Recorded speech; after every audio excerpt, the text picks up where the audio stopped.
What we do is we sell second-hand clothing for riding wear, tack for horses. We've got a dog wardrobe as well, dog collars, dog coats.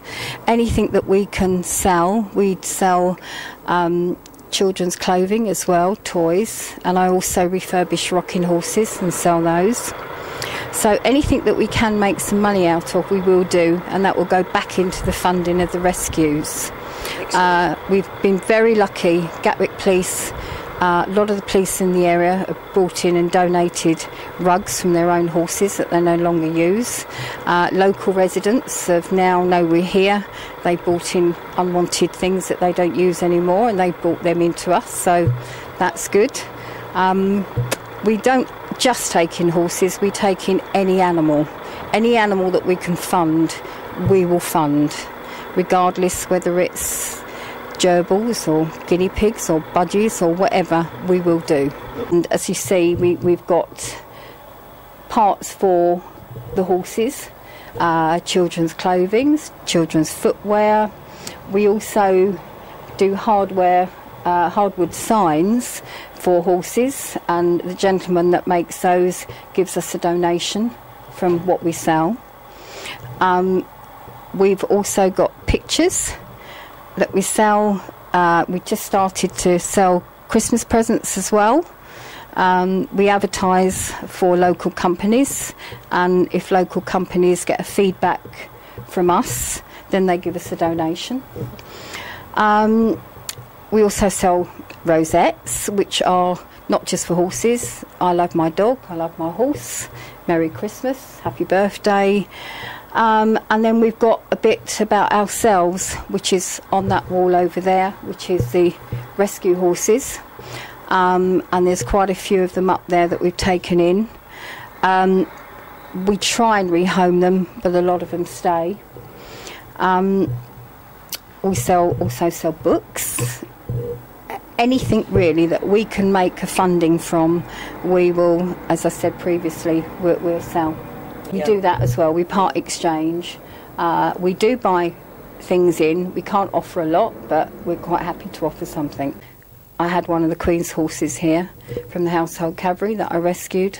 She was 35 when she passed away. We've got one of our rescues that we rehomed last year, and you've got before pictures and you've got after pictures of her there.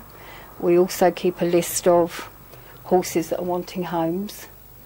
And there's a safe house that a lot of the horses are taken to, and hopefully, you know, that we find nice people that would take them in. We've got the Dutch barn, which has got most of the rescue horses in, and my first rescue I rescued when he was 18. He's now coming up for 30, and he was the one that sort of kick-started the rescue business off. You haven't rehomed him? No, he's my soulmate, that one, that's Oliver. No, he won't be going anywhere. And unfortunately, I get too attached and I find it hard to let go. That's why we're always looking for sponsorship, because we don't know what's going to happen when they leave here. You can't keep track. You can only try, but they get passed on and then they fall into the wrong hands. We've got a lot in there that have had come on off the race courses that have then fallen into bad hands when they've been sold on and really abused or ridden too hard, and then they mess their legs up. So they're really just, all they can do really is just be a happy hacker. They wouldn't be an event horse or a race horse anymore. And then we come out of the barn and then we come into the main yard, which is a lot of the rescues. You've got a couple of mares there that are in foal. And then you go down the barn, which is then going onto the livery side. The livery side is part of the farm which helps fund the rescue horses that we've got. We've got lots of mini Shetlands on the front stable block which have been brought in, and I've been very lucky, and the girls on the yard have actually taken them on. Some of them have got deformities, but they're deformities no different from a child that has got a club foot, but they're happy with life and they can still get around, and all the time that they've got a good life and they're not in any pain. then they'll stay with us, or the new owners, and just make them happy and give them a good life. So people can keep their horses here, they can live their horses here. Yeah, livery yard is here, and that's a small part. Rent. Yes, they pay us a small rent, which helps us promote the rescue side as well, and helps pay for the rescue. Can they hack on the field, or is that... We've got... Do you expect them to go out? No, we've got a sand school here as well, floodlit sand school, and a jumping arena that they use. There is local hacking that they can go to, which is nice. It takes you up through the woods. Excellent.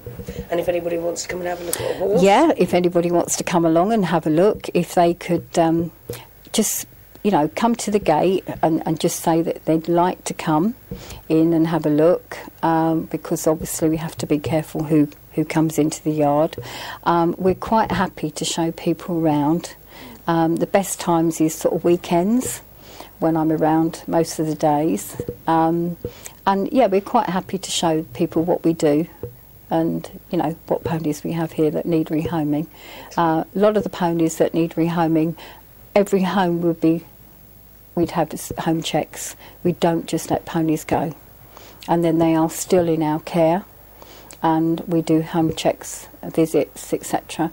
I mean, one we had here for 7 years, it was in a home, and they had her until she passed away. So that was with a local police officer, and they gave her a great home. Oh, yeah. That's lovely. Excellent. Oh, thank you. If they wanted to call you, do you have a phone number? The best thing is to come to the farm. It is. Yeah, because phone numbers, I have to be a bit careful about giving them out. Yeah, Sure. or they can actually... We do, but Donna's got it. Donna's got the website. But I think it's Kilmarnock Farm Stables. But they can actually send any letters to Kilmarnock Farm Stables, Charwood Road, Ifield, RH11 OJY. If they want to arrange a visit, just do that. Yeah.